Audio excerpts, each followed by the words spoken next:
and to hold parents accountable, appearing to distance themselves from Democrat Mayor Brandon Johnson, who's blamed the teen takeovers on a lack of opportunity for young people. A Democrat congressional candidate in Texas facing backlash for a recent social media post that called for Jews to be put in concentration camps. Florida Congressman and member of the Combating Anti-Semitism Task Force, Jared Moskowitz, says he's extremely alarmed by the growing anti-Semitism in the country, and lawmakers need to speak out against it. You know, my grandparents escaped Nazi Germany. My grandmother was part of the Kindertransport out of Berlin. Her parents were killed in Auschwitz. My kids are not going to internment camps. So what we got to do is everyone's got to speak up, and you're seeing that, but we also got to start taking action. A newly resurfaced social media post from Maine Senate candidate Graham Plattner is stirring up controversy, showing Plattner mocking a U.S. soldier wounded in combat. Molly Lyon reports from Boston. The Democratic Senate candidate's post from 7 years ago is about this dramatic video from the helmet cam of Private First Class Ted Daniels facing off against Taliban fighters in Afghanistan in 2012. Daniels went on to receive a Purple Heart in since deleted Reddit posts archived by the Maine Monitor in a database. Plattner calls Daniels dumb, saying he didn't deserve to live, and that, quote, poor marksmanship on the Taliban's part is the only reason this mouth breather made it home. Plattner now aims to unseat longtime Maine Senator Republican Susan Collins.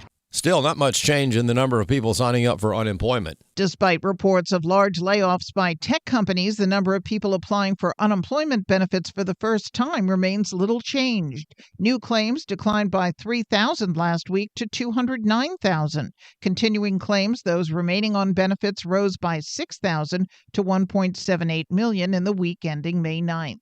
The weekly jobless claims number is not a surprise. Economists were anticipating 210,000 after the strong April employment report. Janico Selda, Fox News. President Trump rededicated America as a Christian nation last weekend at an event called Rededicate 250.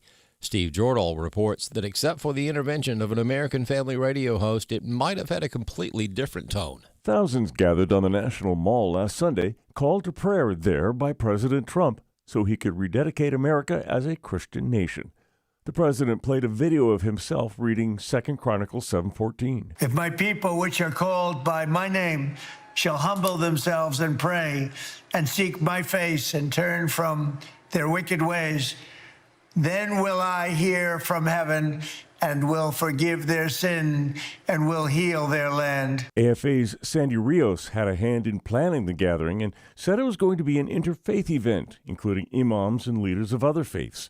She told Today's Issues that grieved her heart. I asked for a private meeting, and I spent a lot of time praying and just writing out why that would not work, why that was wrong.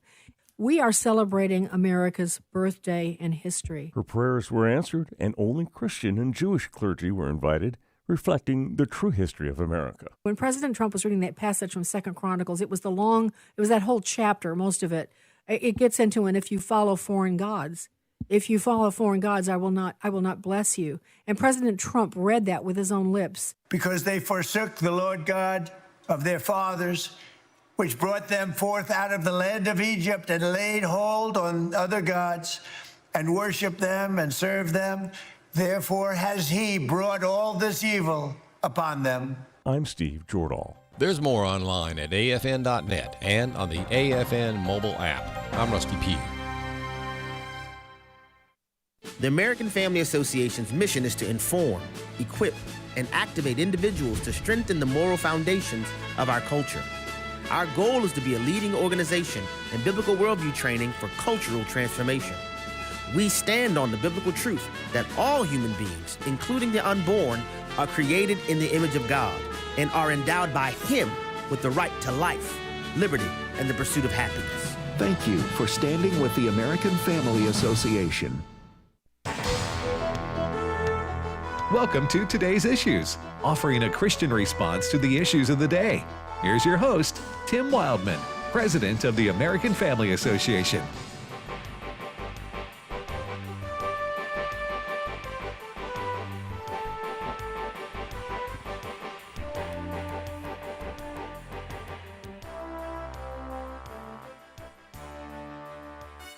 Hey, good morning, everybody, and welcome to Today's Issues on the American Family Radio Network. Today is Thursday, May the 21st, 2026.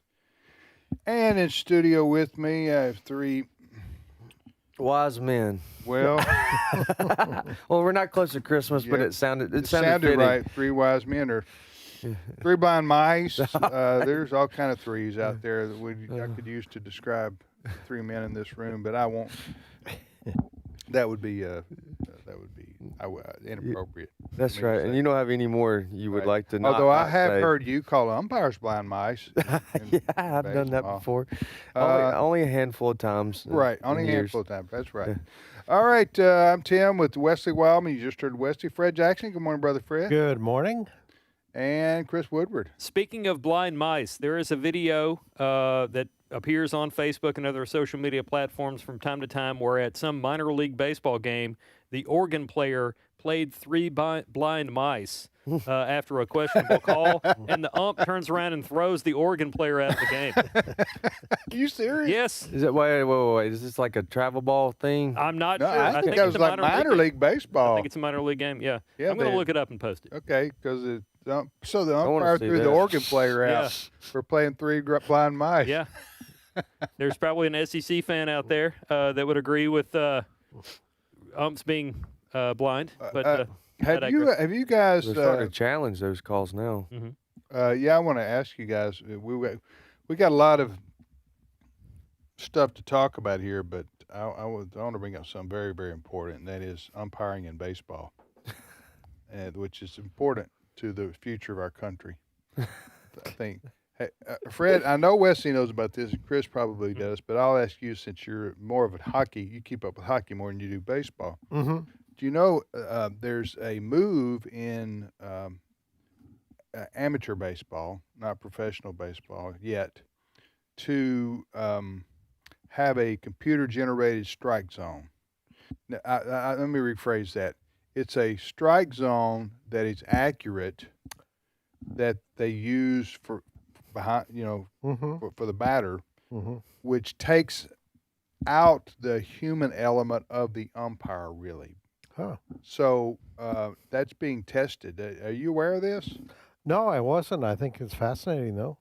Yeah, I don't know how I feel about it, because you like the human element of an umpire, but on the other side, you want an accurate call.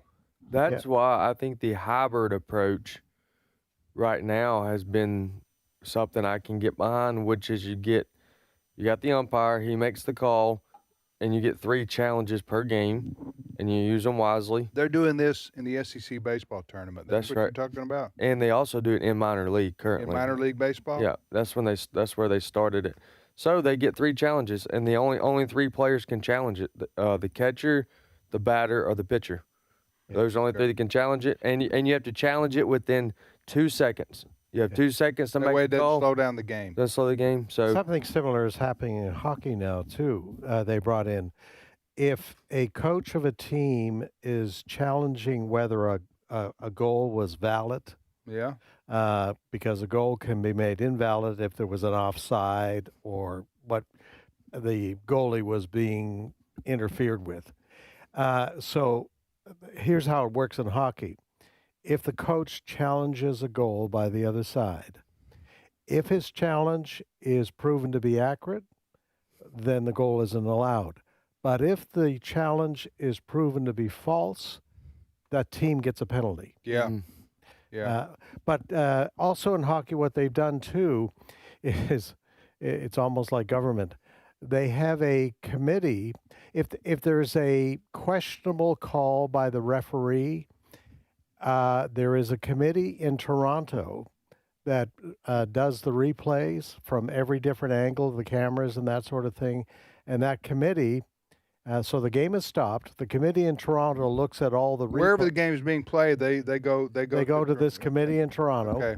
And the group of officials look at it. They make the final choice, not the referee on the ice. Right. Yeah.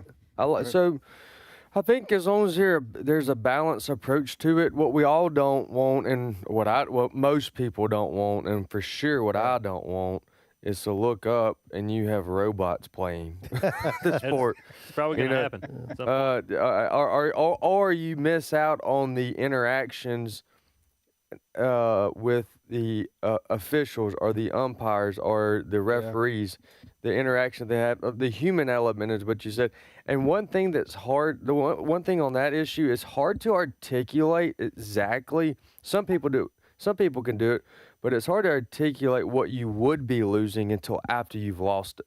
Mm-hmm. Talking about the human side of. Yeah, I don't think you could replace umpires calling safer out at home. Maybe you could, but I'm talking about just calling balls and strikes. It's pretty easy. You would, quite frankly, you don't even need an umpire. Yeah, you could just do it. I'm talking about behind the plate because with this system they have now, it's either a ball or a strike, and it'll show you on there, and they can do it instantaneously. Go ahead. Two last things on this. Yeah. One, they have already. The reason you say, well, how come they're not already doing this officially? That's because it has been proven to be unsuccessful in many cases. That the strike zone had got it wrong when they first introduced it because they were measuring the strike in the middle of the plate and not at the front of the plate. There was some. My point is they've still got a long ways to go to make this. Do they? Mm-hmm. Okay. Yep, that's one thing, and then the other thing too is that you got to avoid, like you said, not slow down the game. But I also think for the average fan, we like to see an occasional shouting match between a umpire and a coach. You know, just more entertaining. That's right. Ron Polk had so many strong relationships with SEC umpires when Ron was the coach of Mississippi State baseball. Ron Polk got to know a lot of them very well, face to face, over the course of his career, based on they many, had a lot of up discussions. close and personal conversations with umpires. Sure did. All right, you're All listening to Today's Issues on American Family Radio. We will revisit baseball officiating at a later time. We're going to bring back in the the meantime, George we have Michael sports just machine. a few more serious issues to cover here on Today's Issues, and Dr. Alex McFarland will join us at the bottom of the hour. We look forward to visiting with Alex. This is Memorial Day weekend coming up. Tomorrow we'll have Trivia Friday, so we'll be here for that. But then Monday our offices will be closed. What are we doing, Brent, for the show on Monday since we're going to be out? We're airing the first hour. We are airing the Cultural Institute George Washington Man of Providence. That's for the first hour. The George Washington Man of Providence special. That's Yes, fascinating. People are going to love that. Yes, sir. And then hour two, the 11 to 11:30 Central slot, we're going to have Dr. Ray Pritchard Memorial Day special. Okay, wonderful. Nice. Well, so we got some good stuff for you That's on right. Monday, despite the fact that we will not be live on the air. All right, what's your first story, Chris? All right, expect to hear a lot about a lady named Amy Bach in the news today. Amy Bach is the former leader of a Minnesota nonprofit that was convicted back in 2022, 2023 for her role at the center of a staggering $250 million fraud case. Wow. She was convicted, and sentencing looks like she's going to spend the next 50 years in prison. She's going to be formally sentenced today in Minneapolis. I think proceedings are actually already underway. Authorities say that she ran an organization called Feeding Our Future, which claimed it helped provide millions of meals to children in need during the COVID-19 pandemic, and it turns out kids were not being fed. So she just ripped off the taxpayer, basically. Pretty much, That's which what is one of many examples. She going was back to the convicted COVID. of this? Yes. Where was she? Minneapolis. This is not What's in the water up there in Minnesota? Good night. Every day you turn around, there's massive fraud being uncovered there. Sure is. Yeah, that's for sure. The story that we have on AFN.net right now also mentions that there were a number of Somalis have part of this web of deception. So yeah, they were taking money from our taxpayers, you and me, and for kids that didn't exist. All right. Yeah, go ahead. This Sorry for it interrupting. is mind-blowing what we're finding out about the level of fraud. Not only this program, fraud in Medicare, fraud in Medicaid, fraud in hospice. That's a big California story. How easy apparently it has been for years for someone to sign up and say, I'm going to start a nonprofit that's going to do this for thousands of people.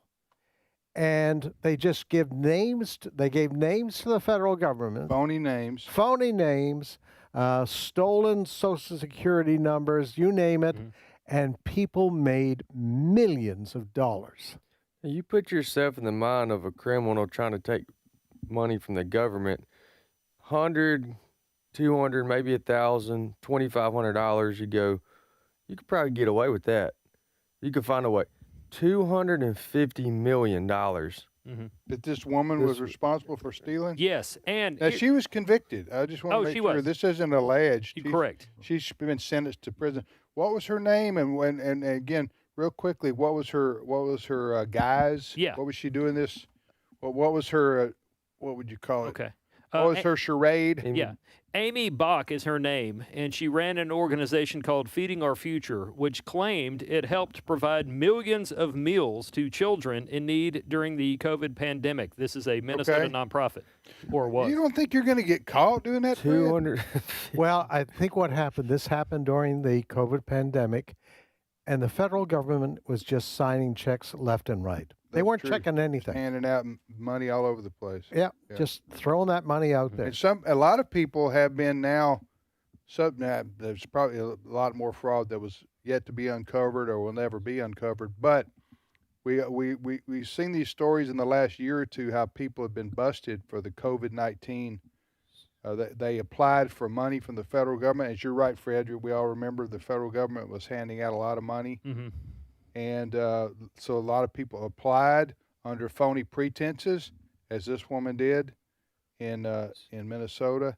And about every few days, you'll see somebody. They got a number for you in the news. 65 out of the 79 that were indicted have been found guilty. Yeah. 65 in just Minnesota, in Minnesota or across the country? Just in Minnesota alone. Minnesota, yeah. So, but before we get to the point where we go, okay, I'm glad they got caught. Let's just stay here for a minute. They still were able that easily to steal that amount of money with very little oversight. Yeah, I guess. Well, thank God for that young reporter. man. That's right. What's his name? Nick Shirley. Nick Shirley. I mean, my story. I've mentioned it before. This is one of the most amazing ones. People in Minneapolis applying for daycare subsidies from the federal government. In one case, you had a Somali woman who set up a daycare to take care of her friend's 3 kids, and her friend set up a separate daycare to take care of her other friend's 3 kids. Okay. And they were subsidized thousands of dollars every month. So it was 2 moms, Somali moms, taking care of each other's kids, and they were paid thousands of dollars. Yeah. Every month. Well, there are some kids that you're gonna have to pay me thousands of dollars to watch. I mean, I don't, I don't think that's fraud. I think everybody has that kid in their family. Yeah. Being fair is all that is, right? Call you mama. Well, again, glad. On one hand, you're glad they're being caught and there's consequences for the action, so that's good. But but the irony that all this is taking place in these deep blue states. Yeah. Well, I will say this too, and there's, this is one of the things you say, and there's not a lot you can do about it except just be frustrated and hope people get caught when they steal money from the government. But there's so much fraud, and because our federal government is such a behemoth, and there's so many millions and billions and trillions of dollars. Raul Castro, guys in Chris, you and Wesley's generation, but that Cuba, of course, 90 miles south of Miami. Is a communist country, really no threat to the U.S. and hasn't been for a long, long time. But yeah, it's hard to think of a communist country just 90 miles from our shores.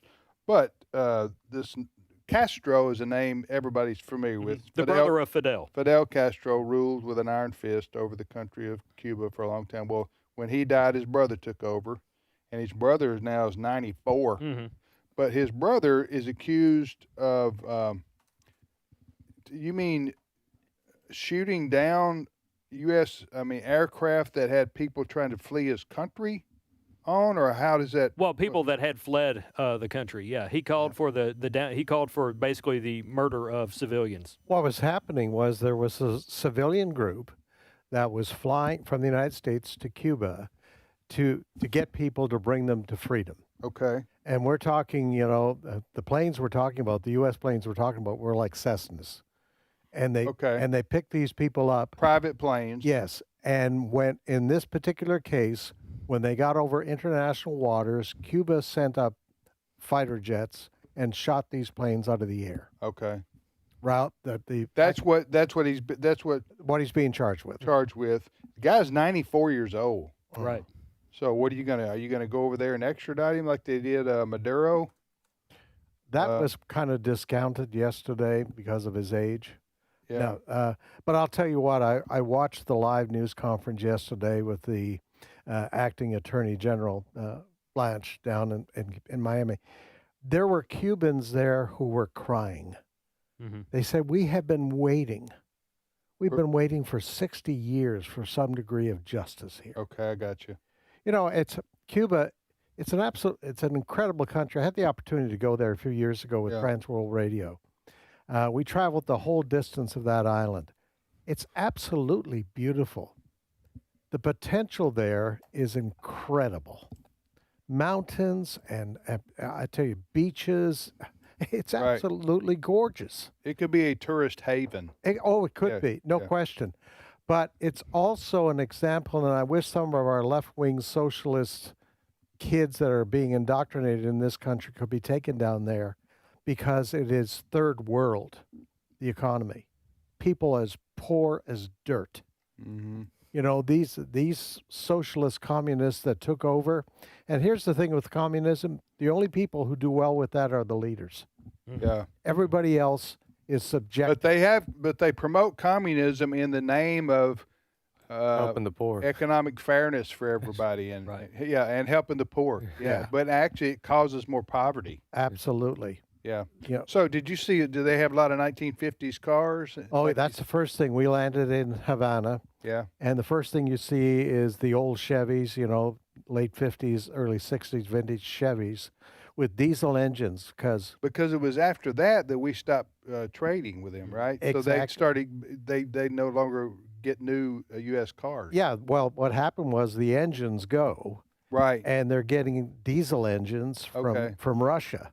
Okay. And so they're sticking diesel engines in the Chevy Bel Air, and it's horrible. Those they stink to high heavens.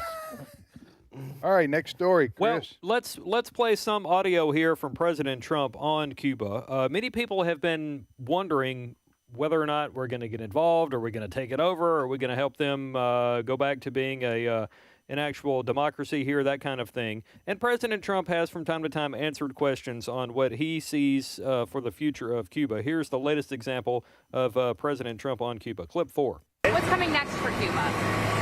Well, we're going to see. It's a failing nation. You see that. It's falling apart. We're there to help the families, the people. And again, a lot of those people are related to me in the sense that I've had such a great relationship with Cuban Americans. On a humanitarian basis, we're there to help. Marco Rubio also has been giving out messages to the Cuban people, trying to encourage Well, hope. he's of Cuban descent. He sure is. So I think Marco Rubio's parents or his mom, both of his parents, fled Cuba. I don't know how they got here. Am I right about that? Or was it his grandparents? Well, both of his parents are Cuban. I'll double check that for you while you share I this. forgot, but there's either his parents or his grandparents escaped. And a lot of people escaped on rafts. Yes. Mm-hmm. And they went out in the shark-infested waters of the Gulf of, is it America or Mexico? I don't know. Gulf of America. Or what? That might not even be the Gulf of America. That may be the Strait. Anyway, it's the water, but they went out in the water between it's Caribbean, the water between Cuba and it's 90 miles, and they went out on built floats. Yeah. And rafts. A lot of people over the decades have tried to escape. That's how bad they wanted to get to the U.S. And escape communism and the brutality of it and the poverty of it. They wanted to come to the U.S. And then the history there in South Florida of Cuban Americans, those who escaped, and then the life they built for themselves when they had an opportunity is just amazing. They've got their restaurants and businesses, and they're thriving in under a free enterprise system in the U.S. Go ahead, Fred. Yeah. No, and that's why this news conference yesterday had, I think there was a couple of hundred there, Cubans. Southern Florida has a huge Cuban population, Miami area. Right. And they're very conservative too. Very conservative, mostly Roman Catholic. Yeah. Very, very strict Roman Catholic. And they they have been, as I said, yesterday they were saying they've been waiting years for this. Success of Democrat and Republican presidents have done nothing. And finally, President Trump deserves credit for trying to do something about this. You mean to liberate? To liberate. I think there are talks going on in the background. Marco Rubio, Secretary of State Marco Rubio, is holding talks with people that he believes can help bring about regime change there. Yeah. You just wonder when Castro dies, not Fidel, he's already dead, his brother. What's his dad, Raul? Raul, that's the one. 94 years old. You just wonder when he dies if that will be the opportunity for Cuba to completely change over. Right. The current leader is named Miguel Diaz-Canel. He's the current leader of Cuba, but he's much. His middle name Root. What's that? Root Canal. Yeah. He's the current leader. He's very Castro-like. By the way, I did look it up. The timeline is under dispute, but Marco Rubio's parents are the ones that came to the U.S. I say it's in dispute because the Florida Democratic Party and CBS, perhaps in an effort to side with the Democratic Party, they say that his parents might have actually come here a couple of years before the Castros took over. But either way, they did come here for a better life. Yeah. All right, you are listening to Today's Issues on the American Family Radio Network. Tim, Wesley, Fred, and Chris, we're going to take a short time out right here. And when we return, Dr. Alex McFarland is going to be joining us. You know, this is Memorial Day weekend, and I just wanted to talk some about the history of sacrifice that made America what it became. So many families down through our history, particularly in the military, have given their lives to defend our country and our way of life and our freedom, and give people an opportunity to live in the greatest country in the world. And so freedom's not free, as they say. So we'll be talking more about that with Dr. Alex McFarland coming up.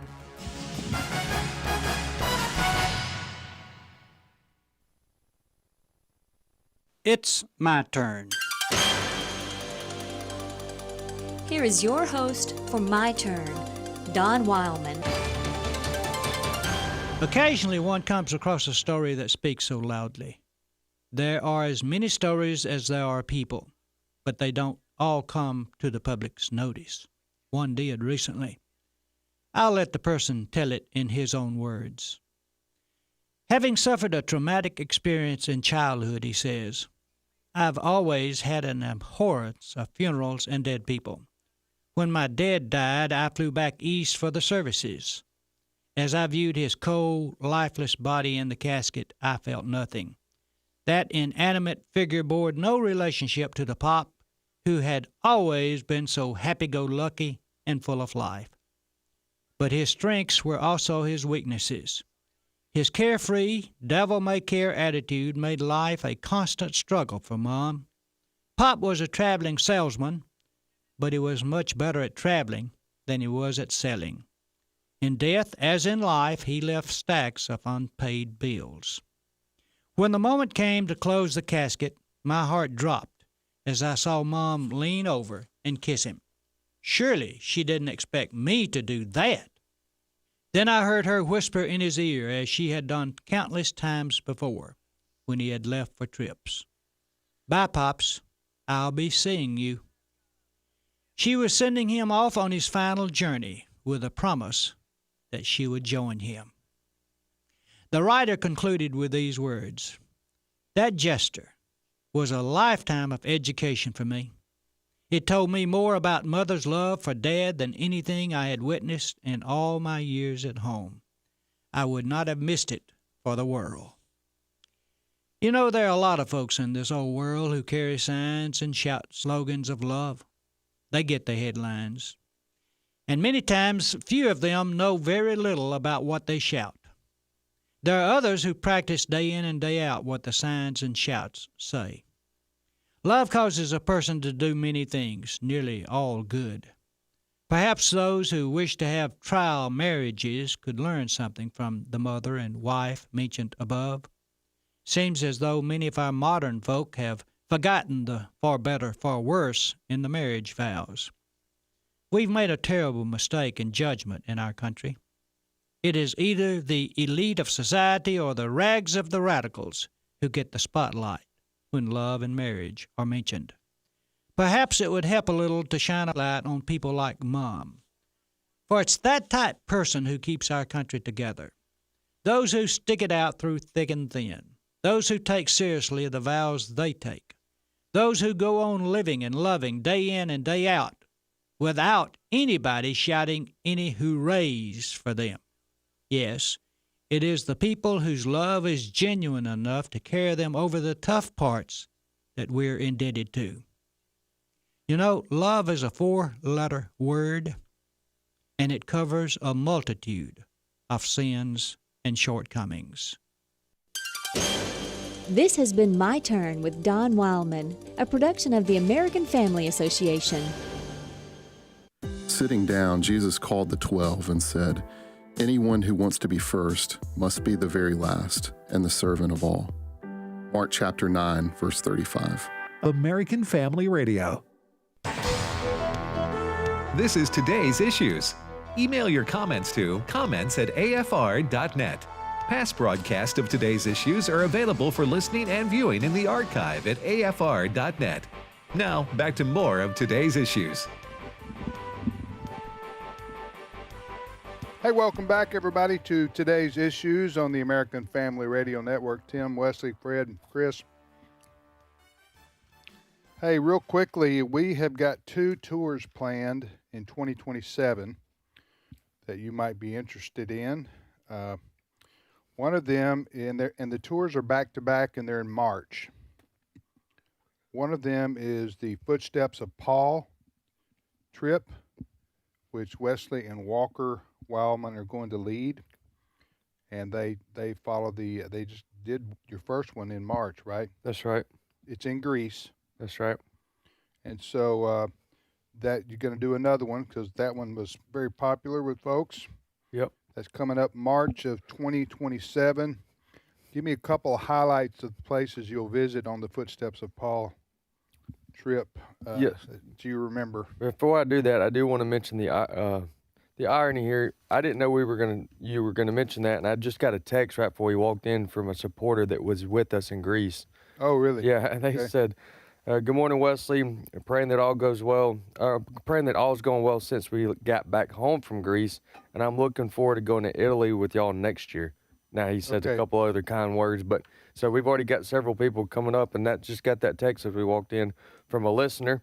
But as far as the highlights from, give us a couple of things that you'll be seeing on the Footsteps of Paul tour to Greece that you and Walker are leading. Anything and more from, and I'll give exact names in a minute. But if you were to go read Acts chapter 15 through 18, everything in there we go see plus more. And some of those names would be, we go to the Lydia's Baptistry. We spend an entire day in Philippi. We go see like in Philippians, the book of Philippians. That's right. Yeah, okay. Philippians, Thessalonica. We go to Corinth. We go to Athens. Wow. We go to Mount Olympus. We go to St. Paul's Bema. We go to the barrels, We go to the site where Paul was imprisoned. Mars Hill. We go to Mars Hill. We go to the Olympic. We pass by the Olympic Stadium that they built for the Olympics. Right. And so you can run in there if you want that's to, right? You can. If you want to do a little marathon that's with right. the group. Nobody's there, though. It's an empty stadium. Oh, okay. But anyway, it's full day in Corinth. Yeah, it's a fascinating trip. And that's called the Footsteps of Paul tour in March of 2027. Now, your mom and I are going to lead a tour of Italy. And so we're going to do, and that's also in March, and it's back-to-back with the Greece trip, the Footsteps of Paul trip. So that's going to be in March as well. So that there are some people who want to do both. They want to go on the Footsteps of Paul Greece tour and then come with us on the Italy tour. So we've arranged for a flight. It's probably an hour. I don't know how long that would be. Hour and a half, maybe something like that, from Athens to Venice, because we're starting our Italy tour in Venice. And so we're going to go to Venice, Florence. We'll see David, the Michelangelo sculpture, the world famous, among other things there in Florence. And then we're going to go to Pisa. What's famous there, Fred? Leaning Tower. Got a leaning tower. They never intended it to be leaning when they built it, but what they did was create a tourist destination that would last for centuries. Yes. By making a big mistake architecturally. See how that works out? What happens when you go to the wrong engineering school? So we're going to Pisa, and then we're going to Rome, as they call it, the Eternal City.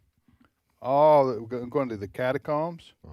Nice. Where the Christians were imprisoned, and we're going to see Sistine Chapel, the Colosseum, Trevi Fountain.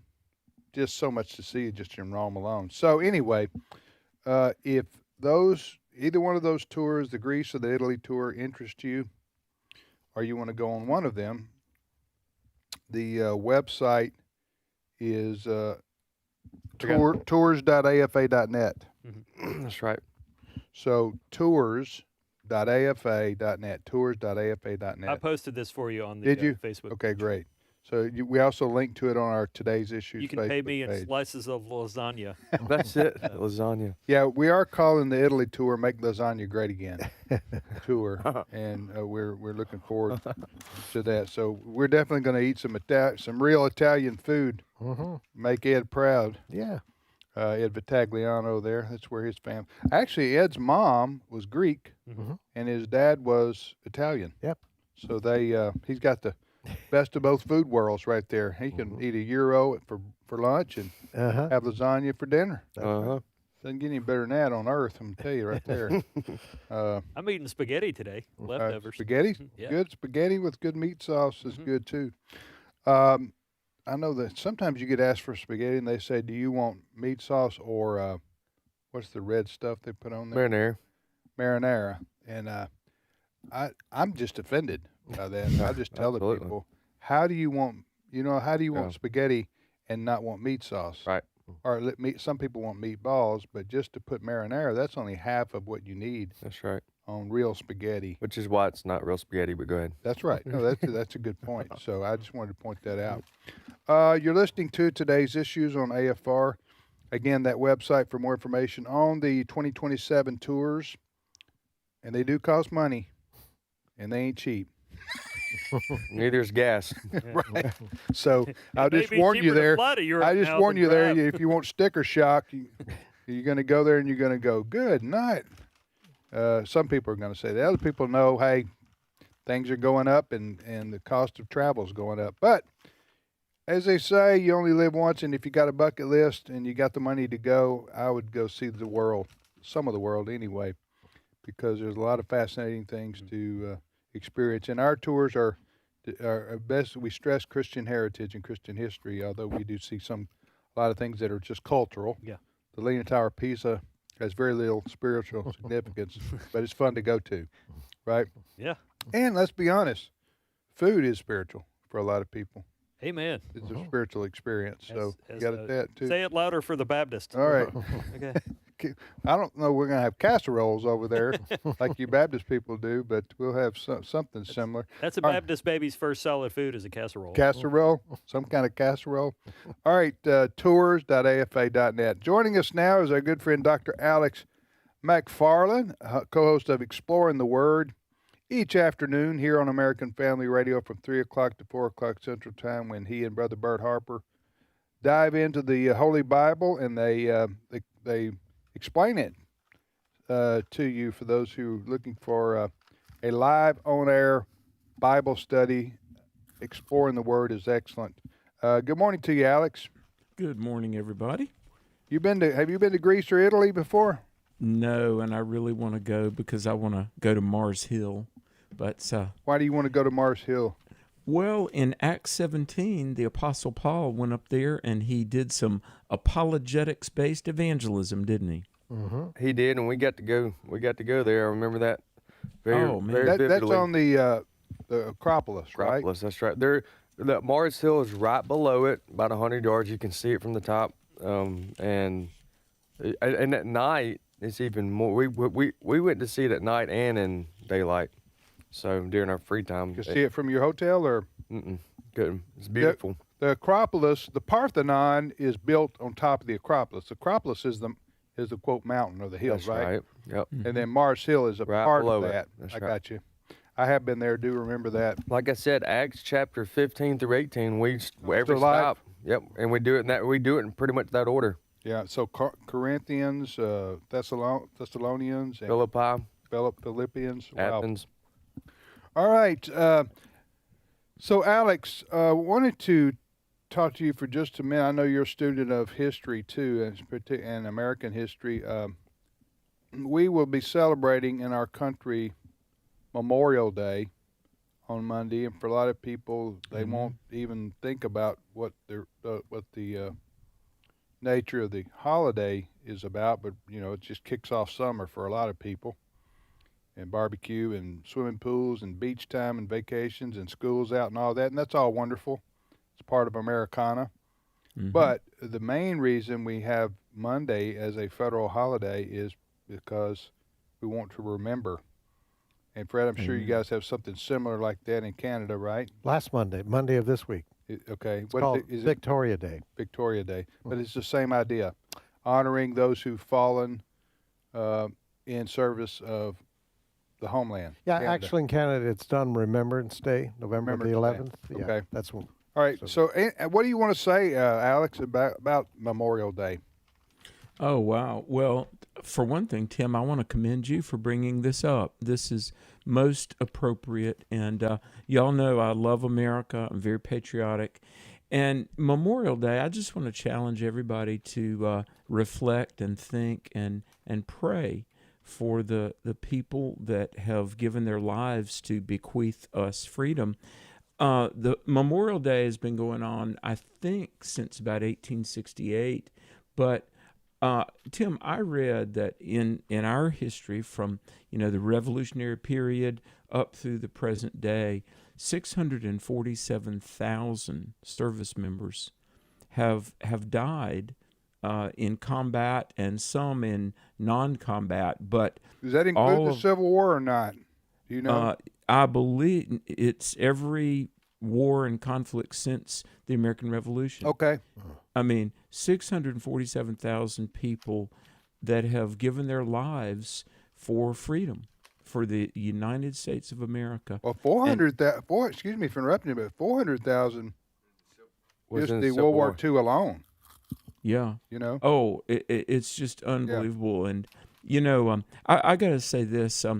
A few years ago, I got to preach in Hawaii, and while we were there, Angie and I, of course, went to see Pearl Harbor, and that's very solemn.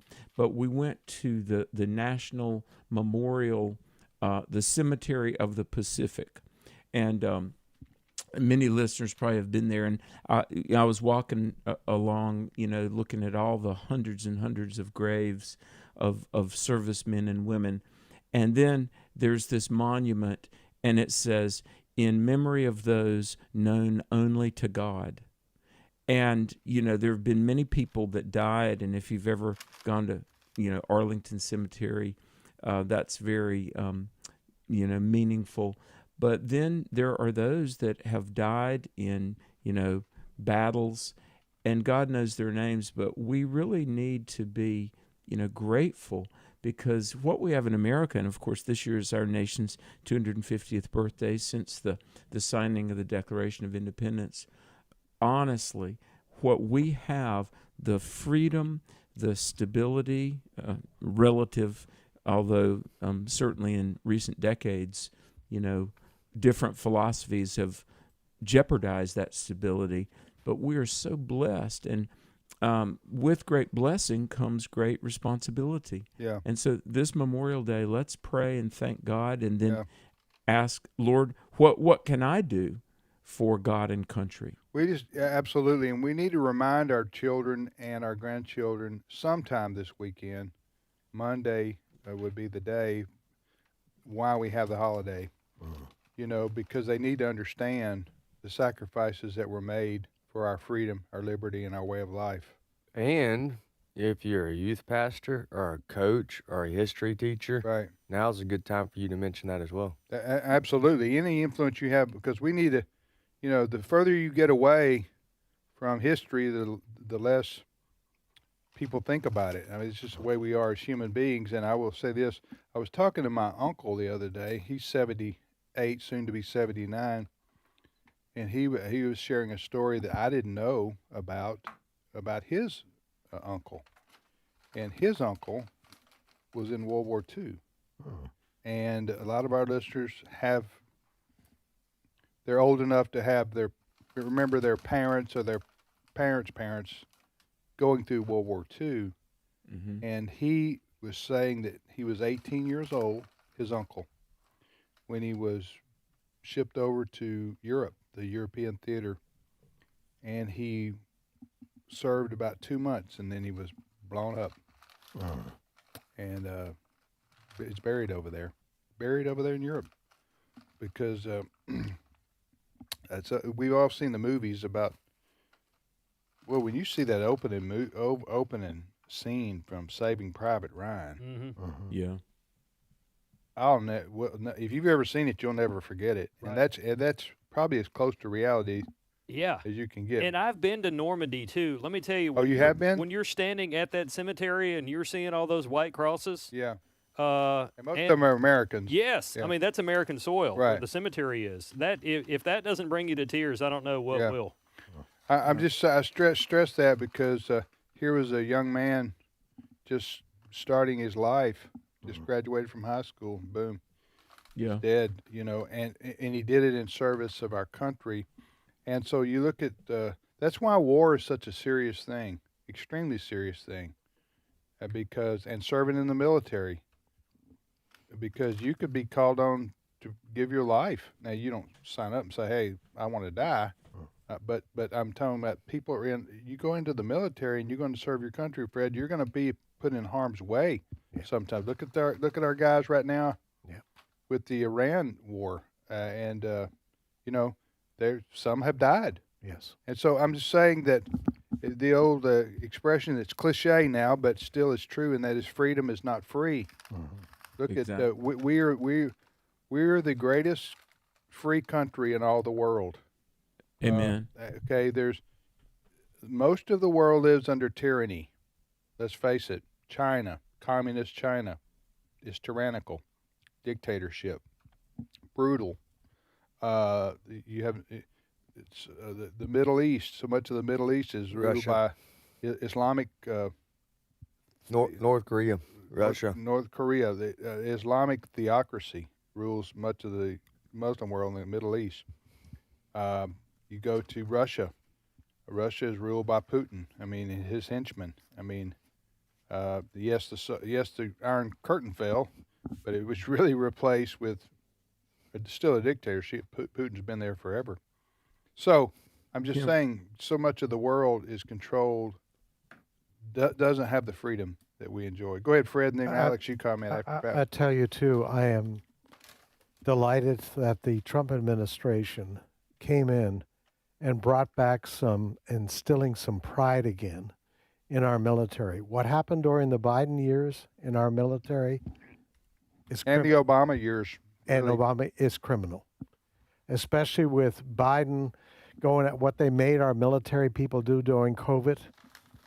You don't take the shot, you don't have a job anymore. Right. You're out of here, shaming them. And then, of course, the Biden administration saying, hey, there are elements of terrorism inside our military. It was awful. It was horrible. I remember that. And it was horrible the way the standards dropped for recruits. We were sending people to pre-boot camp boot camp because they didn't care about that. It was horrible. But the Trump administration, I thank God for Pete Hegseth. They brought back patriotism. Yes. And pride in country. And pride in country. And pride in the military. I love what Pete Hegseth has been doing. He's joined the troops for morning exercises. Yeah. He's out there doing push-ups with them. Well, he's also said the woke stuff is just not going to, we're not going to tolerate it. Is gone. Yeah. So thank God for what the Trump administration has done. They did save the military. The election did save pride the military. again. Yeah. Recruitment has gone up. Yeah. Remember what happened? Recruitment even amongst military families. Military families used to encourage daughters and sons to get in the military. That kicking them out of the military because they wouldn't take the COVID shot, the COVID experimental shot, which is unforgivable. Go ahead, Alex. Well, let me just say this, that what the left has done in recent decades is treason. I mean, just framing America as a failure, the rhetoric that America is structurally racist, framing this endless mantra that is anti-free market economy, eroding, English as the national language, and really normalizing political violence. And we need to cherish America. So many young people that, I'm very privileged to be in front of thousands of young people every year and for 25, 30 years. And obviously my number one message is the gospel. But I talk about America and patriotism. And I love, and all the speakers that I book, we challenge these young people to find your niche, and whether it's business or education or ministry or medicine or government, but as a Christian, go into the realms of American society and make a difference for God and country. And Tim, I got to tell you, I'm a Christian first, but I'm a patriot second. I love the USA. I've traveled much of the world, and this is the greatest country in history, and God has made us so that we could contribute to the Great Commission. Yeah. But Tim, it makes my blood boil to hear the way that the left denigrates America, and I'm thinking, why are you committing suicide for our country? I mean, this is our homeland. This is America. Let's build it up and affirm it, not verbally and politically tear it down. Absolutely. Let me mention one book. There's anything by David Barton or by Stephen McDowell. Amen. I commend to you, and we'll have Stephen on to talk about George Washington, because he's an expert on the life of George Washington. Stephen McDowell, our friend from the Providence Foundation. But there's also a book I read. I don't read like I used to, but I do read. I don't know, a book a year, 2 books a year. I do read a lot, but it's mostly in magazine form or news items or things like that. I don't. But there was a book I read this is about 10 years ago, which is called 1776. That's the name of it. And it's by David McCullough. He passed away, I think. But he was a very well-known, prolific writer. But it's the story about the year 1776. That's the title of the book. And General George Washington and leading the American troops against the mighty Army and Navy that was Great Britain. And it's just, I don't know if David McCullough was a Christian, but he does acknowledge the providential aspects, the undeniable hand of God, but the sacrifices that these people made, our forefathers, our early, to birth this country, was just the harsh winters they went. I mean, oh yeah, they went through. Not they were doing it for posterity. Okay, they were doing it for what America might become for their children and their grandchildren and their great grandchildren and generations to follow. I mean, who does that anymore?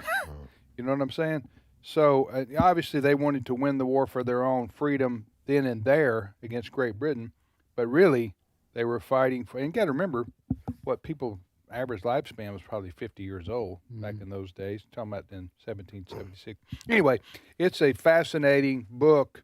So if you want to read a book this year that commemorates and captures our 1776, the year that our country was birthed officially, then read that book by David McCullough. All right, you're listening to today's issues on American Family Radio. We got about a minute left. Alex, anything else you want to say? Well, yeah, the David Barton has a great book on the lives of the founders, and probably the oldest guy during the Revolution was Benjamin Franklin. At the time of the signing of the Declaration, Benjamin Franklin was 70. He went on a trip through the winter. He went to Canada with several men to try to get Canada to help us, and they wouldn't. And it was so severe. One of the men, 20 years younger than Benjamin Franklin, died on the trip through the snow to Canada. And like you said, the sacrifices and the physical pain and rigor they went through to win our freedom. And then we could talk about so many other seasons of our nation's history as well. But I love this country. We all should, and we should be good stewards of it. Absolutely. The other book I would recommend is called George Washington, the World's Apostle of Liberty, by our good friend Stephen McDowell, and we'll have Stephen on to talk about that. Now, Brent, you say Stephen's special on George Washington's Monday? Okay, so Monday, as in Memorial Day, from 10 to 11 o'clock, we'll have Stephen McDowell, and what's the special? George Washington, Man of Providence. Man of Providence. So you will love that. I'm sure you will. On Monday, listen to Stephen McDowell's expose on and radio documentary, if you will, about the life of George Washington. All right, Alex, so what are you and Bert covering this afternoon? We are in Ephesians chapter 2, but we're going to do questions today. It's going to be Thursday Thunder, so we'll take questions for all of the shows Thursday today. Thunder. Yes, that's right. Sounds like a wrestling match. Down at the Coliseum. Or, big trucks. Yeah. But it's a study of the Word of God this afternoon, 3 to Amen. 4 o'clock Central Time. We'll be back in a minute, everybody.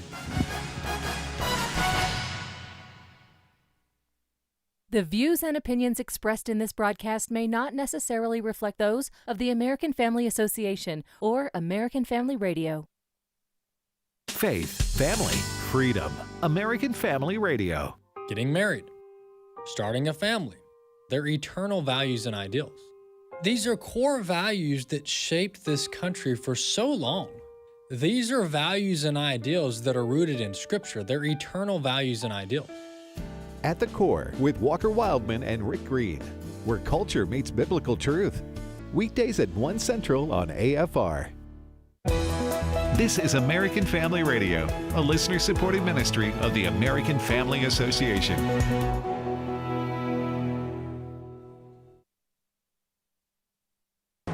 American Family News, I'm Rusty Pugh. President Trump insists that the U.S. still holds the cards with Iran, saying he is in no rush to do a deal with Tehran. But it appears that the regime isn't rushing either, with the Supreme Leader reportedly issuing a new directive regarding the country's nuclear materials. Trey Yingst has more from Tel Aviv. Reuters reports Iran's Supreme Leader Mojtaba Khamenei has issued a directive not to export Iran's already highly enriched uranium. This is a red line for the United States, and we will wait to see how U.S. officials respond. It comes as Iran's foreign ministry says the country is reviewing a new U.S. proposal, and Pakistan's interior minister traveled to Tehran for direct talks aimed at moving a possible agreement forward. President Trump says he's in no hurry to make a deal since the U.S. naval blockade is causing significant economic damage to Iran and weakening the regime. He indicated the war could resume quickly if Iran doesn't respond well. New data from the Anti-Defamation League shows there were more than 6,200 anti-Semitic incidents in 2025, the third highest on record. The numbers include about 4,000 incidents of harassment, more than 2,000 cases of vandalism, and 203 incidents of assault. Republican Tennessee Congressman Tim Burchett says he's getting very concerned about the growth of anti-Semitism in the U.S. and says more people need to speak out against it. This is the card Hitler played. Oh, we're in trouble economically. Let's blame it on the Jews. Let's blame it on somebody. You know, I'm sick of that. And we better stand up, and the Christian community better stand up, because I think this is something that goes at the heart of our beliefs. A former official with the Department of Justice will now herself be prosecuted for allegedly taking confidential records connected to the special counsel investigation of President Trump. Eben Brown reports from Miami. The U.S. Justice Department is charging one of its former prosecutors with obstructing justice, concealing and stealing government records, all tied to the now abandoned prosecution of President Trump by former special counsel Jack Smith. 62-year-old Carmen Mercedes Lineberger of Port St. Lucie, Florida, a former assistant U.S. attorney, is accused of altering file names of documents related to the special counsel's case and sending them to her own personal email accounts. Those documents had already been blocked for release by a judge. Lineberger is pleading not guilty. A former state attorney general is sharing his thoughts on the NAACP's call for a boycott of college sports in the South. Caleb Castile has more. What does college football have to do with redistricting? This was the question posed by Curtis Hill when asked about his thoughts on the NAACP's plan to boycott collegiate athletics across several southern states who they believe to have laws in place to undermine black voters. Hill says that he is deeply disappointed but not surprised with this action taken by the NAACP. He stated that the NAACP has an unholy partnership with the Democratic Party, tagging anything they want to take down as racist. Hill, a former attorney general for the state of Indiana, also noted the organization's decision to call out 7 southern states, however choosing not to call out the redistricting in California and Virginia, plans that are believed to leave more power in those states towards the Democrats. He also said the NIL is one of the main reasons why modern-day athletes are not going to stand with the NAACP. And whether it's for a noble cause or not, to think that a young kid who has an opportunity to make hundreds of thousands of dollars, or in many cases millions of dollars, to turn that down for some type of social justice product, that's just not going to happen. I'm Caleb Castile. Tens of millions of Americans are set to hit the road and take to the skies for Memorial Day weekend, which AAA says will be record-breaking despite high gas prices. Chanley Painter reports. AAA predicting a record-breaking 45 million people will be traveling at least 50 miles for the holiday between today and Monday. That's up from 44.8 million last year. Driving is the most popular way to travel this weekend, and more than 39 million people are expected to hit the roads. That's up 100,000 from last year. And this afternoon is expected to be one of the worst times to hit the road, along with Friday and Monday afternoons. And of course, the best time to hit the road is today after 9 p.m. Eastern. Gas prices are also higher than last year, when the national average for a regular gallon of gasoline on Memorial Day was $3.18. Current pump prices, national average of $4.56. More news available online at afn.net. And download the AFN mobile app for your Android or iPhone. I'm Rusty Pugh. If we lose this cultural war, we're going to have a hedonistic, humanistic society. Discover the story of the culture warrior Don Wildmon and how he went head-to-head with Hollywood, Playboy, the homosexual agenda, and the Disney Empire. The movement Don started paved the way for Christians to boldly stand for truth and righteousness in a hostile culture. Watch Culture Warrior today for free. Visit culturewarrior.movie. Today's Issues continues on AFR with your host, Tim Wildmon, President of the American Family Association.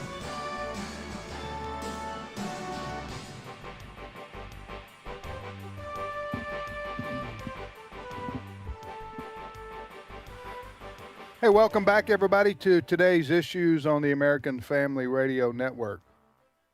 Thanks for joining us here on AFR. I'm Tim with Wesley and Fred. And now Steve Paisley Jordahl joins us. Good morning, Steve. Hey, good morning, everybody. Hey, we were talking about Chris brought up the fact that he had visited Normandy. Yeah. And the context of this, if you missed the last hour, we're talking about Memorial Day, and the day is set aside to remember those who've died in service of our country over our history.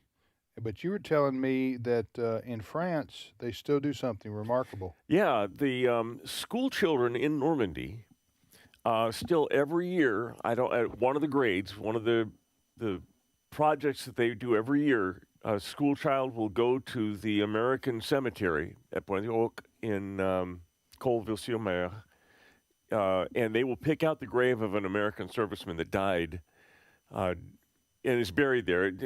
More than just D-Day soldiers are buried there, but a lot of D-Day soldiers are. Anyway, they'll pick out the gravesite of one of the American soldiers, and they'll do research on that soldier using the internet, and they go back to military records, try to retrace his steps during the war. And then at the end of the year, they will go back to that gravesite, and they will stand and give a presentation of that. And then they will send that presentation, video, I believe, and as much physical material as they could gather, and send it to whatever family of that soldier that they can find that's still living in the United States, grandchildren by now and everything. It's a tremendous. They value the sacrifice that the Americans made in Normandy on that day. Still to this day, it's remarkable. Well, the British were there. Yep. The Americans were there, and Fred, the Canadians were there. Yeah. There were 5 beaches. Great sacrifice. So, what is the story of that? Can you add anything to that? No, they acted together. The dedication. I want to go back to what you talked about a while ago. Saving Private Ryan. That's a great film. Yeah, it is a tremendous movie, and it brings you to the point of what they faced back then. Yeah. They didn't have the Air Force that they have today. The Air Force today does a lot of what they like to call softening of the enemy. They didn't have that.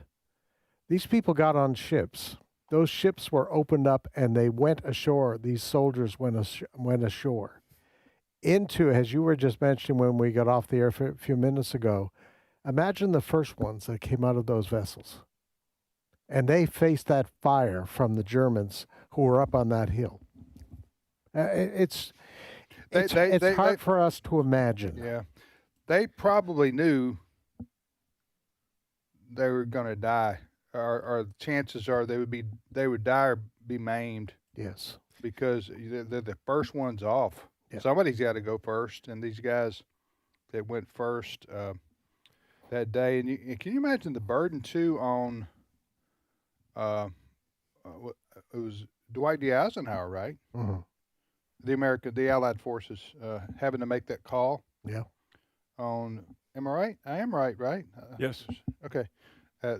General Eisenhower. General Eisenhower was the one that made the final call of yes, we're going. When to today. go? The and weather. They were going to go the day before, but it was kind of fogged in. The English Channel was. That's correct. So they had to delay it, but then he made the call, and it was something that they knew had to be done. It had to be right too, because had they failed, then. Anyway, there's so much to that story. Can I just go ahead. There's a podcast that I listen to. It's called The Warrior Next Door podcast, and it's 2 guys that went and for years they've been interviewing World War II soldiers. They found a guy that was on what they believe may have been the first Higgins boat to land on Omaha Beach, and the first guy that got out was an engineer. And they have his story here. And he made his way across the beach. He laid down. His job was to open up the barbed wire at the base of the hill that they were going to take. He laid down. He and 2 other guys with him laid down their explosives and turned around to look for the rest of the boat that was following them, only to find that the boat had been wiped out. They were the only 3 that got off of the boat. You can hear this guy talk about this on this podcast. It's phenomenal. His name is Bill, and I'm trying to find his name. His name is Bill something. But whose name? The guy, the soldier. Okay. The soldier that was the first off of the boat, the first Higgins boat that docked there. It's an astounding story, and it's a phenomenal. If you ever go to France, they still have tours of Normandy. I've done that, and it's remarkable. How far is Normandy from Paris? It's about a 3-hour train ride. Okay. My parents went there. Yeah. They've been there. Have you been there, Fred? I have not. So Chris has been there. You've I've been been there, yeah. And you would encourage anybody. I do. It's moving. Oh, very moving. You can see the graves are there, and the beach is there. Bill Parker is his name. I'm remembering it now. The Bill soldier Parker you're talking is the about? soldier's name. Yeah. If you look up the warrior next door, Bill Parker, you can listen to him from years ago when they interviewed him, telling his story of being the first guy to land on that beach, and I would recommend it. It's a phenomenal story. Yeah, your World War II veterans are 100 years old now. Yeah. Right? Those who remain, and occasionally when I'm in Washington D.C., you'll see the honor flights. But mostly now it's for Korea, the Korean conflict, as they were, the Vietnam era. Those gentlemen are old. Yeah. Now I'm going to send a link to Brent of this podcast. I found the podcast, and if someone wants to listen to this story, it's such a good story. I'll send it to Brent. Anyway, Memorial Day is time to reflect and teach your children and grandchildren of the sacrifices, ultimate sacrifices. It's we do have Veterans Day. That's to honor the living, but Memorial Day is to remember the deceased who gave their lives for our country. That's the purpose of Memorial Day. Mm-hmm. Nothing wrong with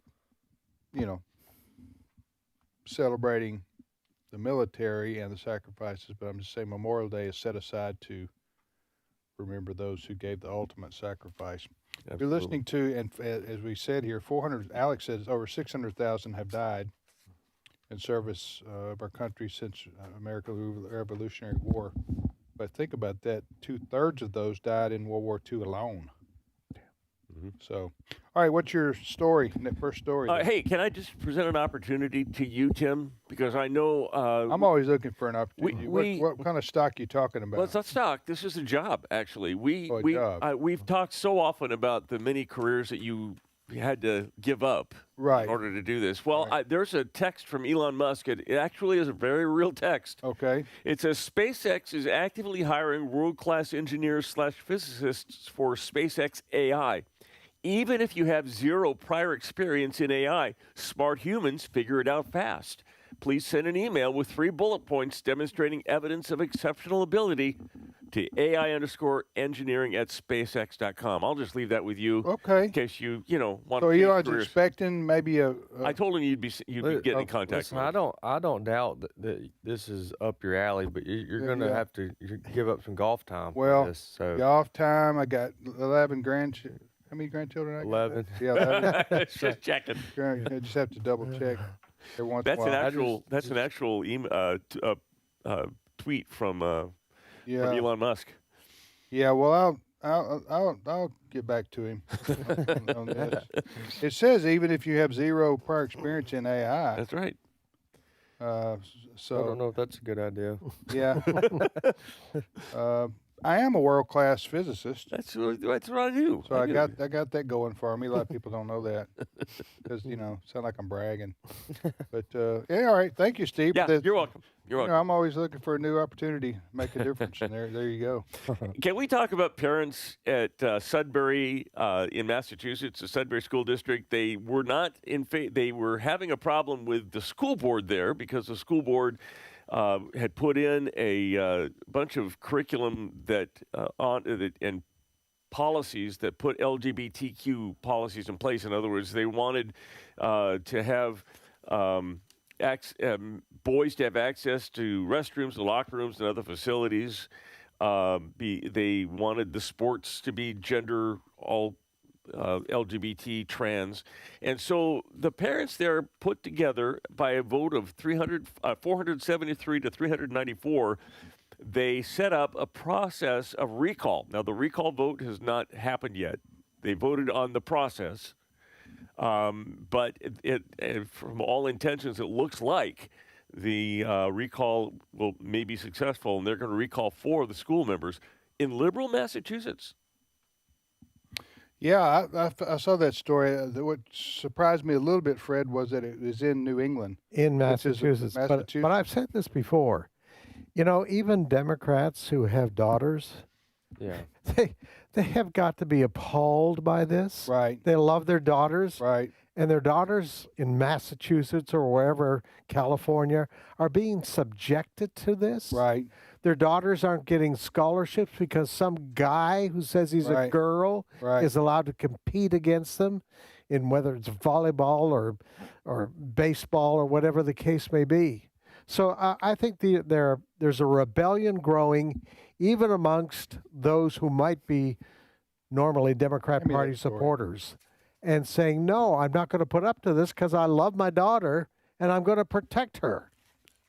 Yeah, this is it's a town called Sudbury. Sudbury, yeah. You familiar with it? Sudbury, Massachusetts, and it's a smaller town. It's not like Boston or it's a small town. So 500 residents signed a petition to call for no confidence vote. This is on the the school committee. Yeah. Well, what they want to do, this stupid school committee, I don't use that term lightly. They want to put all these girls subject to boys being allowed in their showers. Yes. And in their changing rooms. Yes. And not to mention on the teams. Mm-hmm. If the boy says he's a girl, they say, hey, go. Even though you got male genitalia, you walk right in there and shower with the girls. Go ahead, because why you feel like you're a girl? But anyway, the point is that's idiocy, and it's dangerous. And it looks like those who voted for it are going to be ousted. They voted they had to set up the process of recall because it wasn't there. Right. I bet there will be recalled, even in liberal New England over that, because as you say, Fred, the liberals become conservative when you start messing with their daughters. Yes. All of a sudden, they aren't tolerant anymore. Yeah. You know what I'm saying? Mm-hmm. But the insanity of this, continues to be a losing issue for. Well, not all Democrats favor this kind of craziness, but it's a losing issue for the progressive wing of the Democrat Party, I should say. All right, you're listening to today's issues. Next story. The Democrats continue to protest over the Supreme Court and Republican parties doing the gerrymandering. Jerry who? Gerrymandering. It's actually Eldridge Jerry. Last name Mandering? Jerry was his last name, actually. Eldridge Jerry signed the Declaration of Independence. It's the redistricting effort. And so the Supreme Court said that Louisiana could not redistrict. The Democrats wanted to redistrict Louisiana so that they had a majority black district, hoping that they would have another seat, Democrat congressman. The Supreme Court said, no, you can't redistrict based on race. So, but Democrats have been redistricting based on race for years. Republicans, urged on by President Trump, have started redistricting efforts not based on race, based on politics, which is legal in a whole bunch of other areas. So the Democrats are having none of this. They don't like it. So Derek Johnson, the president of the NAACP, and Hakeem Jeffries, the minority leader in the House of Representatives, got together and they've hatched a plan, Tim. The plan is they're asking black athletes, parents, and families to boycott the athletic events of these southern states. They named Alabama, Florida, Georgia, Louisiana, Mississippi, Texas, and South Carolina for this boycott. Let's listen to Derek Johnson and Hakeem Jeffries talk about this boycott, Cut 5. We decided to take this course of action because we see this course of action be successful in the past. In the absence of fairness as it relates to black political representation, there should be no athletic participation as it relates to institutions that are housed in states that are experiencing a dramatic return to racially oppressive Jim Crow-like tactics. Good luck with that one. These black athletes are getting paid millions of dollars. They're not going to say no to that in the name of fighting the Republicans on redistricting. They don't even know what that is. That's right. And I'm not saying just black athletes, white athletes too. But in this case, this is NAACP calling on black athletes to give up their paychecks and join their cause. Go ahead. This is where they wouldn't do it, and there's a reason they hide behind it. But this is where you would like for them to be asked by their reporter. Now, what is this about? Have to do with sports? Oh no. The first point is, do you understand that you were isolating and separating the black community? Right. Like that was right. You're segregating. You were segregating. For segregation. Like, and then give them the microphone. Right. You could do just a couple to just a little bit. We all know that they would have the debate skills up, but just to deflect. Yeah. But just give me two from the reporter. Right. You understand you're for segregation because they're talking about Jim Crow laws. Right. The Congress. I doubt the average athlete, white, black, or Hispanic, or whatever. If you ask, they don't know Jerry. But they don't know Jerry. Jerry. But they don't. If you ask them what does the NAACP stand for, they have no clue. They have no. That's right. That's way back in history. I haven't even heard from the NAACP in years. So, which is a good thing. It means that we've made a lot of progress. The Democrats might want to sit this one out, as they say. The Senate Judiciary Subcommittee had a hearing on gerrymandering and Voting Rights Act the other day, and Ted Cruz had something to say. I'm going to play you a little bit of Ted Cruz, what he had to say, why the Democrats are really the racist party. At the end of this, Hawaii Senator Mazie Hirono called out Ted Cruz and told him to stop talking, and he had a good comeback. So let's listen to Cut 14. What party was it that implemented poll taxes in the South? Mostly the Democrats. And what party was it that put literacy tests in place in the South? Mostly the Democrats. And what party was it that had tests like how many jelly beans are in a bottle? The Democrats. What party were the founders of the Ku Klux Klan from? The Democrats. What party wrote the Jim Crow laws in the South? The Democrats. Who was the first Republican president? Abraham Lincoln. Fast forward to the Civil Rights era. Bull Connor. What party was he from? He was a Democrat. The Democrats, for the entire history of their party, have been a party based on racial discrimination. The Democrats are fond of telling this story that is a flat-out lie, that without discriminating based on race, no African Americans will be elected and no Hispanics will be elected. Who is the junior senator from South Carolina right now? That would be Tim Scott.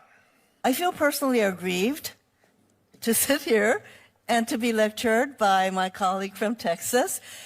And this reminds me of the time when he was first elected to the Senate, and the Judiciary Committee had a hearing on gun safety, and he felt a need to lecture Dianne Feinstein about gun safety and her leadership on the issue. So why don't you just stop lecturing the rest of us? Just because you think you are the smartest person in the world doesn't mean the rest of us agree to that, okay? Thank you. Senator Hirono, Senator, I knew Dianne Feinstein. I served with Dianne Feinstein, and you're not Dianne Feinstein. That goes back to the Lloyd Benson telling Dan Quayle he's no JFK. That's exactly what that was. Yeah, so anyway, that was pretty clever there by Senator Cruz in going down history. Yes. The history of the Democrat Party and their treatment of black folks historically. It is true. Yeah. All right, you're listening to today's issues on AFR. Tim, you said that you're not going to be here next week because you're taking vacation. Summer drivers that are planning vacations had better prepare a little bit to pay a little bit more for gas. That according to Gas Buddy. Well, we're going to, we've solved this problem. We're going to take car halfway, and then we've got some bikes lined up. There you go. That would do it. The other half of the trip down to the beach. So we're looking forward to that. That will work. Horse carriers. Yeah. We got a couple ideas. Yeah, but hey, according to Gas Buddy, they expect the Labor Day gas price to be an average of about $4.80 a gallon, and if the Strait of Hormuz remains blocked, this average could rise above $5. Tell me when he's through. He's through. Is he through? He's through. Okay. All right, Steve, sorry I interrupted you there. That's okay. I don't remember what I was saying. Yeah. It's 5 plus, right? No. So anyway. It is kind of scary. Yeah. I mean, we've gone through, the Iraq War. Yeah. We went through a time, but I can't remember even at that period when I would fill up a car that it dials over $40, $50. I went as high as $50 the other day to fill, and I have a small SUV. That's what I have, 6-cylinder. I mean, it's hard. I don't want to talk about filling up my Mustang. It takes premium gas. Yes. Did you guys in Canada have the gas shortages in 1976? I remember having to get up at 2:00 in the morning to go get gas because they were out of gas at stations and everything. And I haven't looked at what the price-adjusted price of gas at the time was. It never. I don't know if it got over $1 a gallon. It might have, but this was 1976. I remember having to fill up I was driving a Ford Pinto. Yeah. And Really? I had to get in line at 2 in the morning. Didn't explode? It didn't. I'm here a survivor of the Pinto. It was that car. Yes. The gas prices and the Strait of Hormuz, all this has to be fixed pretty soon because I'm running out of patience. It needs to. I think you're in the majority. I think even a lot of President Trump's most ardent supporters are ready for this thing to be wrapped up. That's right. Because we're just sitting there, and it just seems like it's a stalemate. And so I don't know. We don't know. I thought it would be getting over by now, Fred, but it's just. Don't you think the President Trump needs to? Oh yeah. Cut fish or cut bait. Fish or cut bait. I will speculate and say we've got about another month of this, and then things have to wrap up one way or the other. Okay. Yeah, I said 2 or 3 weeks ago Memorial Day was my marker for that's mine. For one way or another, because if price gases go up to $5, then the Republicans are going to get wiped out in the fall. Yep. And President Trump is not going to be able to do anything hardly at all. So because his numbers are going to go way down with the general public. Not hardcore supporters of his. They won't. I don't think it'll change them much, but he'll lose the people in the middle who, they're going to go against whoever's causing their gas prices to go up, and they will blame that on Trump and the Republicans. So that's right. But I'm sure President Trump knows this. He's been advised this is going to happen if things don't turn around. We'll be back tomorrow with Trivia Friday. Thanks to Steve, Fred, Wesley, Alex, Chris, Brent, and we'll see you tomorrow.